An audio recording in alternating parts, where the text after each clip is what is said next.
asalaamaaleykum Ousseynou Ciss la coordonnateur Sàmm Sa Moomeel commune de Kër Moussa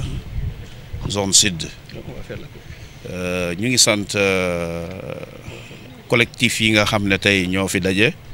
démb ak tey muy ñaari fan yoo xam ne liggéey nañ fi liggéey bu am solo d'abord xamante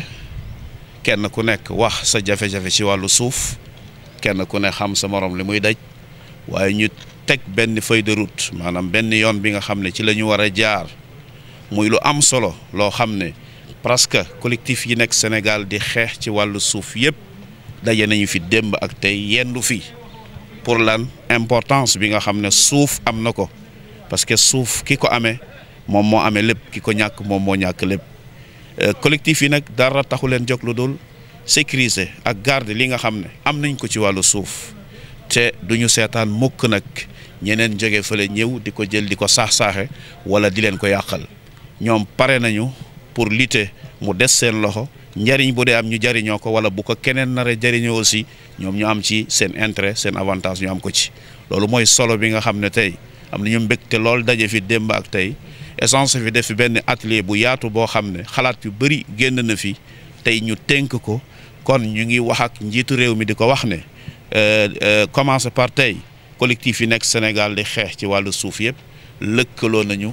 joxante nañu loxo te mu bàyyi leen xel déglu leen aussi te mu répondre leen ci li nga xam ne moom la ñu soxla. waaw suuf si du dañoo gis ne bëgg nañu waaye am nañu cas yu bëri yoo xam ne tey dossier mu ngi ak ñun ci ñeneen ñoo xam ne dañu jógee feneen foo xam ne ci illégalité lañ koy defee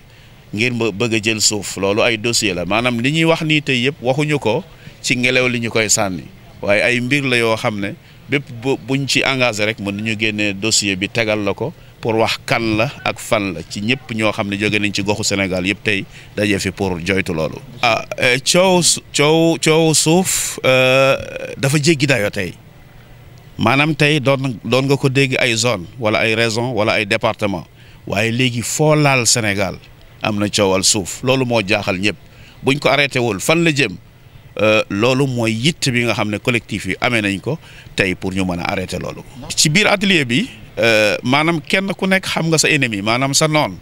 kenn ku ne xam nga sa noon maanaam kenn ku ne localité ba nga ne kala fa sonal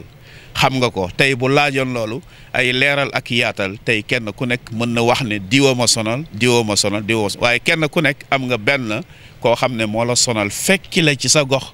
ba léegi menacé la. tey réforme yi nga xam ne am na maanaam dafa mel ni seen doole am na fu mu yem ci wàllu hectare yoo xam ne moom lu ñu mën a approuver waaye ba tey délibération bi ñoom ñoo koy joxe wala waaye approuver ko am na maanaam bu weesoo 10 hectares di nga yëg ci préfet sous préfet maanaam localité bi ba tey mu ngi am droit délibéré waaye pour approbation yi am na foo xam ne seen doole dafa wàññeeku. Gorgui Sow laa tudd président collectif de Diayil. dafa foofu ay sàmm kese ñoo fi nekk xam nga sàmm dafa nooy sàmm jànguñu nooyuñ si yeneen nii nekk am na leneen du fi nekk foofu wante nag Diayil moom xam nga ñaar fukki junni hectare dafa tuutiwul ndax ñun dañu nekk plafond bi ñun noo nekk ci kaw tuut loolu moo tax fu mu yëngoo rek lu mel ni yëngoo dañuy ñëw mais gis naa ni fii nga xam ne Sénégal yëpp la Sénégal fépp la kana da ngay gën a réyale rek mais Sénégal yëpp a am problème nun il faut mu saafaru nun ci loolu la ñuy dox ci loolu la ñuy wax ci la ñuy ne lëkkatuñu naan tuñ pour loolu ndax lii nun duñ jàmm suñu suuf bi jokk ay blanc suñu doom yi di dugga ci géej gi di dem di dee bu fekkee loolu bu fekkee gouvernement bi deful arrière na leen yeftal gaal ñu dem bu demee mooy responsabilité bi loolu ñooñu nekk ñooy problème bi mooy ñi nga xam ne ñoonu waroon jàppale waroon ànd ak ñun war a xam li xew ndax Sénégal tey amuñu liggéey te ren jox nañu fekkee ñaari téeméeri xale ñu béy xaal ñu koy tedd nii fi ñu nekkoon fi ñu jokkoon seen huile seen éthanol foofu la ñuy béyee foofu la ñuy nekkee nii bon nga xam ni nun xam nañu actuellement bu suuf fi demee nun bu yeboo sax ñu dem war te ñun sax suñu doom la ñuy jooyal ak suñu seet ak suñuy jarbaat en tout cas ñun dañu ragal képp kuy jóge ci bitim réew di ñëw dañu ko ragal ndax li mu lay wax ak li mu lay wax bu mu ñëwee ak li muy def du benn lu nekk benn ndax daf lay nooyal ba mu dugg bu duggee ba pare dootoo xam lu xewati sax dafay wax ñii jànguñu nañu toppa ci gannaaw kenn du jege foofu bon nun suñu bopp la ñuy liggéeyal damaa ni ba président de la république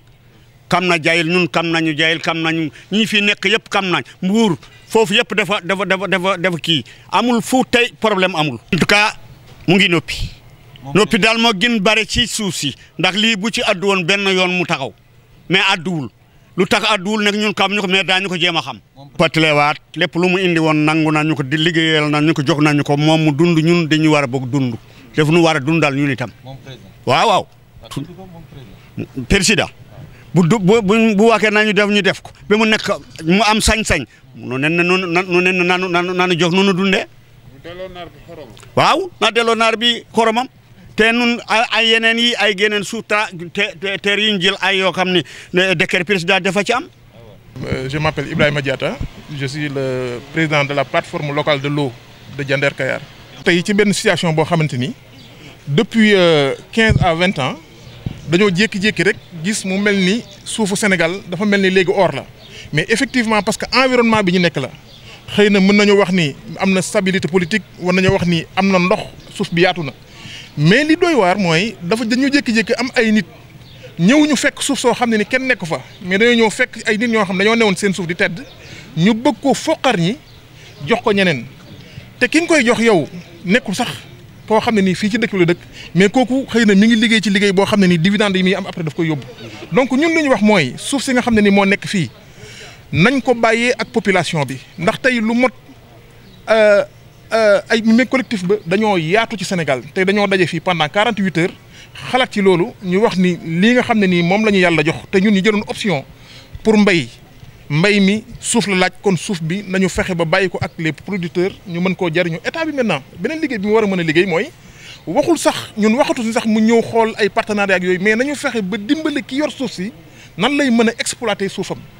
donc tey problème boobu la ça crée énormément de conflits état bi xëy na aussi mi ngi ciy xalaat ay loi fan la ñu war a mën a jaar mais na sóoraale bu baax ni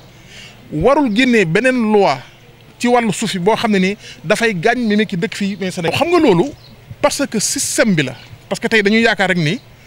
bon nañu bay suuf si mu créer profit mais dañuy fàttali ni en créant des profits profit kooku day jël xaalis bi yóbbu xëy na fii café la fii naan ak lekk fi benn sandwich mais li gën am solo mooy sénégalais bi nga xam ne ni fii la nekk nga fexe ba moom mu ñëw dugg ci mbay mi créer des profits su boobaa xaalis bi fii lay des donc loolu aussi mooy problème te ki nga xam ne ni aussi dafay ñëw indi xaalis bu bari dafay soxla suuf su yaatu mais suuf su yaatu bul fàtte ni ay nit mais nga fekkoon fi ñu yor suuf si amul kenn koo xamante ni fii yor nga suuf te xalaatoo ci dara. fépp la bien général fépp la dans le Waalo boo fa demee foofu la boo demee dans le Saloum foofu la boo demee tey même en Casamance foofu la beneen fi nga xam ne nag moom moo gën a garaaw moom mooy fi ñuy ooyee ñi nga ooyee triangle de la prospérité xëy na sax c'est le triangle de la pauvreté la mooy diggante Dakar Thiès Mbour Dakar diggante boobu fa la lépp nekk fa la nit yu gën a garaaw yi nekk mais kon est-ce que ñun ñii am xëy na wërsëg wala entre guillemets malchance judd ci zone bi nous sommes des gens malchanceux est-ce que loolu la est-ce que aussi ñenn ñoo am droit prospérer wu ci suuf bi au détriment des gens yoo xam ne ñoom fi lañ judd parce que environnement bi dafay définir yow sa comportement bi ñu am man béykat laa du ma leneen lu béykat j'ai tout laissé pour m'occuper de l'agriculture mais donc ñun option bi ñu am keneen am option tabax étage keneen am option defar usine mais buñ ñu seetaan noonu buñ ñu bàyyi noonu ak ndox mi nag moom laa lay wax ndox moomu ñun ci lañ nekk donc on est en train vraiment di liggéey ci ndox mi du fait que ni am na ay implantation forage surtout tey boo demee zone Diender am na ay forage yu mag yu ñu fa def pour alimenter Dakar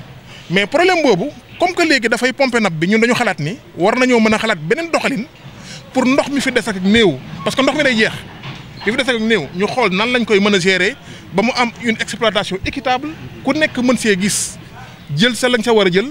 te gaspillage du yàq muy ménagère bi muy tool yi muy industriel et autres. Docteur Mamadou Alassane Ba du collectif de Dodel dans le département de Podor. Déclaration de Thiès. Nous, collectif de lutte contre les accaparements de terres venant de toutes les régions du Sénégal,